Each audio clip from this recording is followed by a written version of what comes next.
انا بدأت حياتي العملية بمرتب 2000 جنيه في الشهر، بس حاليا دخلي اضعاف الرقم ده. ولو هرجع الفضل لحاجة واحدة بعد ربنا هتكون هي ان انا اتعلمت انجليزي. في الفيديو ده انا هشرح لكم خطوة بخطوة ازاي وصلت من صفر في الانجليزي لحد ما قدرت ان انا اشتغل كاستمر سيرفيس ايجنت في بنك امريكي. انا ليه اصلا عامل الفيديو ده؟ الحقيقه ان انا من فتره كنت مهتم ان انا اتعلم الماني، وكنت نزلت بوست في جروب اسمه German Speakers in Egypt، وكنت بقول يا جماعه انا اتعلمت انجليزي سيلف ستادي مع نفسي ووصلت لمستوى ان انا قدرت اشتغل باللغه، وكنت عايز اعمل نفس القصه بس بالالماني. الناس طبعا سابت القصه بتاعت الالماني دي كلها وبدات تعمل لي كومنتس: انت ازاي اتعلمت انجليزي؟ ايه المصادر اللي استخدمتها؟ ازاي قدرت تلاقي شغل باللغه؟ وعشان كده انا عامل الفيديو ده بشرح فيه كل الريسورسز اللي انا استخدمتها، بشرح الستبس ازاي وصلت لمستوى ادفانسد، ايه بيست تيبس اند تريكس اباوت learning the language in general. كل الكلام ده هكون مجمعه في الفيديو ده النهارده. طيب في البدايه، انت ليه ممكن تسمع لي في حاجه ليها علاقه بتوبيك زي تعلم اللغه الانجليزيه؟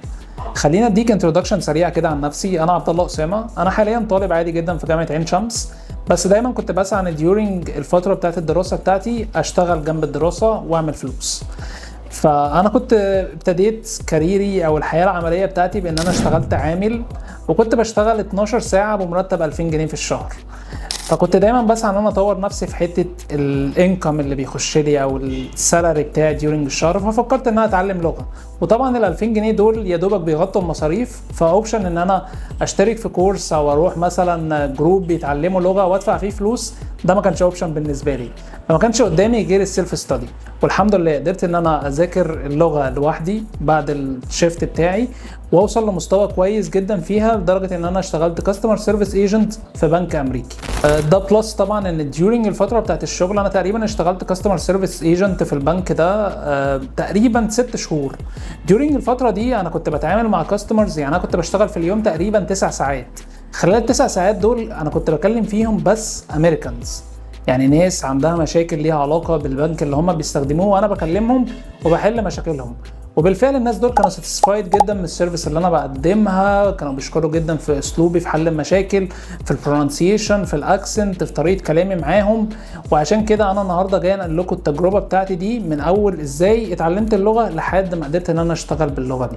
طيب قبل ما نخش في البوينت بتاعت الريسورسز والمصادر اللي انا اتعلمت منها والحاجات دي كلها، في حاجه مهمه جدا حابب انوه عليها في البدايه، وهي ان يعني البروسيس بتاعت انك تتعلم لغه دي جزء كبير جدا منها، يعني يكاد 80% منها بيكون معتمد عليك انت كشخص وعلى التزامك والكوميتمنت بتاعك والشغل اللي انت بتعمله بعد استخدام الريسورسز دي. يعني لو انت مثلا بتاخد كورس في الاي يو سي اللي هو افضل مكان في مصر ممكن تتعلم منه انجليزي، بس انت مش ملتزم بالسيشنز بتاعتك، مش بتعمل هوم ورك اللي هو بعد السيشنز، مش هيكون فيه بروجرس نهائي. فانا عايزك تستخدم الريسورسز اللي انا هقدمها لك النهارده دي ك20% من البروسيس بتاع تعلم اللغه، وال80% ستيل بيقع عليك انك تكون ملتزم باستخدام الريسورسز دي، وانك تستعملها افضل استخدام بحيث انك توصل لافضل ريزلتس ممكنه عن طريق تعلم اللغه دي. طيب اول حاجه معانا هو لو انت حد بيستارت فروم سكراتش، يعني انت لسه بتبتدي تتعرف على اللغه دي من البدايه، هرشح لك حد مهم جدا او يعني عنده نولج قويه جدا في الفيلد ده، وهو ابراهيم عادل. يعني انت هتروح ليوتيوب هتكتب كده تعلم الانجليزيه من الصفر ابراهيم عادل، هيطلع لك ريسورسز او هيطلع لك بلاي ليست كده، هتخش في البلاي ليست دي هو هيديك انستراكشنز عن ازاي، او هيديك زي رود ماب كده بتعلمك اللغه كلها فروم سكراتش. طيب بجانب بقى ابراهيم عادل ده في ابلكيشن كويس جدا. الابلكيشن ده هو متقسم زي كورسز كده A1 A2 B1 B2 لحد C2، ده اسمه بوزو. انا ارشح لك جدا انك تاخد البيد بلان بتاعته، هي تقريبا بتاع 1000 جنيه في الشهر، بس it worth it. يعني الابلكيشن ده فعلا قوي جدا وبيديك مصطلحات وفريزز كده فعلا بنستخدمها في الحياه العمليه. يعني سيبك من الكلام اللي هو بيكون مثلا في المدرسه او في الجامعه اللي هو I go to school by bus، الكلام ده محدش بيستعمله في الحياه الواقعيه، لكن بوزو ده فعلا هيديك ريسورسز او فريزز بتستعملها في الحياه الحقيقيه. فهتلتزم مثلا انك تذاكر درس كل يوم منه، وهتلاقي فيه تقدم كبير جدا في المستوى بتاعك.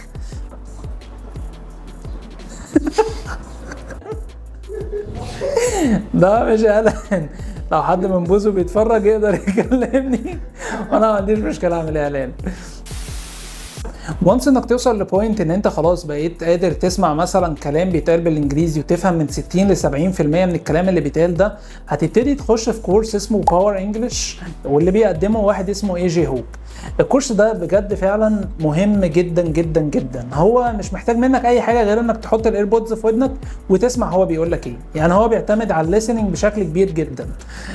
هو متقسم ل 30 يونت، كل يونت تقريبا هتقعد تسمع فيها اسبوع، وهو هيديك كل الانستراكشنز اللي انت محتاج تطبقها وراه او الحاجات اللي انت المفروض تعملها عشان تاخد اكبر استفاده من الكورس. برضو لينك الكورس ده انا هحطه في الديسكريبشن، وده هيظبط عندك الليسننج بشكل كبير جدا، وبالتالي هيظبط معاك السبيكنج او الكومبرهنشن او الطريقه اللي انت بتفهم بيها اللغه. فده مهم جدا انك تلتزم بيه وانس ان انت تبتدي تفهم الكلام اللي بيتقال قدامك بالانجلش او تفهم منه 60 ل 70%. نيجي بقى في السكشن ده انا هقول لك شويه تيبس اند تريكس كده ليها علاقه بتعلم اللغه، هتسرع معاك البروسيس بتاعه التعلم جدا.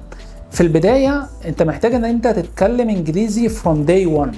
يعني وانس ان انت ابتديت النهارده ابتدي اتكلم في يعني عن اللغه او عن يومك او عن اي حاجه بتعملها during the day بتاعك في فويس نوت. يعني مثلا انت ابتديت النهارده ما عملتش اي حاجه في يومك يا سيدي، انت فطرت واتغديت واتعشيت، هتيجي في اخر اليوم هتفتح الابلكيشن بتاعك او الموبايل بتاعك يعني وتعمل فويس نوت.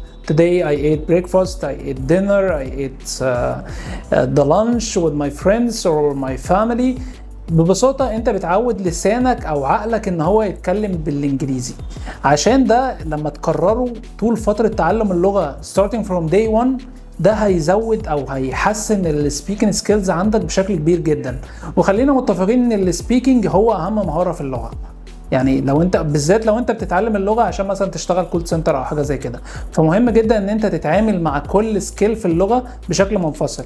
يعني انت عندك سبيكينج، رايتنج، ريدنج، listening، مش هتتعلم انك تتكلم غير لما تتكلم، فخلي ده في دماغك from day one. برضو البوينت دي كان ابراهيم عادل اتكلم عنها يعني in depth في فيديو كده، انا هحط اللينك بتاعه في الديسكريبشن بوكس. بيشرح البوينت دي وبيقول لك ان انت مثلا تحط ايربودز في ودانك وانت ماشي في الشارع وديسكرايب الحاجات اللي حواليك. مثلا انت شايف طياره، شايف السما فوقيك، شايف باص، فتبتدي تتكلم عن حاجات بتحصل حواليك. ده برضو بيساعدك ان انت تقدر تتكلم بشكل اسرع. طبعا في شويه تيبس اند تريكس كده ليها علاقه بال ان انت مثلا تتفرج على افلام بسبتايتلز انجليزي. طبعا دي تيبس اند تريكس اتحرقت كتير جدا وهي على فكره مهمه. يعني مهم جدا انك تتفرج على افلام لو انت بتتعلم حاجه معينه تشوفها مثلا بالانجليزي.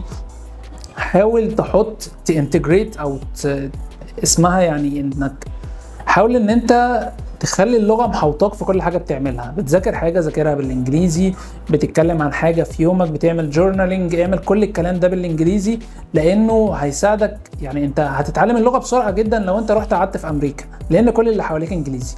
فانت ازاي تعمل كده وانت قاعد في مصر؟ بانك تخلي كل حاجة حواليك بتخدم الجول بتاعك ده. تقلب الموبايل بتاعك انجليزي، اللابتوب، كل الحاجات اللي بتستخدمها الابلكيشنز الانجليزي، وتبتدي تتعلم الكلمات الجديده. ده هيساعدك انك تطور اللغه بشكل كبير جدا. طبعا الهدف الاساسي من ان انا اتعلم اللغه كان ان انا اشتغل كول سنتر واخد فلوس اكتر ببساطه جدا. فلو انت ده الهدف بتاعك او انت عايز او بتتعلم اللغه عشان تقدر تشتغل كول سنتر، انا عايز اقول لك ان في تيبس اند تريكس او يعني حاجات ملهاش علاقه خالص باللغه. يعني انت مثلا دلوقتي اتعلمت اللغه وبقى مستواك كويس جدا، موضوع اصلا انك تشتغل في شركه كول سنتر وتعدي الانترفيو وتجوت اكسبتد وتخش التريننج وتعدي وازاي تثبت نفسك وازاي تتعامل مع الكاستمرز اللي انت هتكون بتكلمهم كل يوم، ده كله توبيك مختلف تماما. فلو في ناس مثلا انترستد ان هي تتعلم اللغه عشان تشتغل شغل كول سنتر، انا مش عارف هيكون في ناس كتيره مهتمه بالموضوع ده ولا لا، بس ممكن تسيبوا لي كومنت اكتب بس شغل كول سنتر، وانا لو في ناس كتيره مهتمه بالتوبيك ده انا هعمل لكم فيديو كامل بشرح فيه كل البروسيس من اول ما انت خلاص مستواك بقى كويس في اللغه لحد ما تخش الانترفيو وتجوت اكسبتد وتخش التريننج وتعدي التريننج وتبتدي خلاص انت اتعينت في الشركه دي وبقيت شغال معاهم فول تايم. فلو انت حد انترستد بانك تتعلم اللغه عشان شغل كول سنتر، سيب لي كومنت شغل كول سنتر. Thank you so much.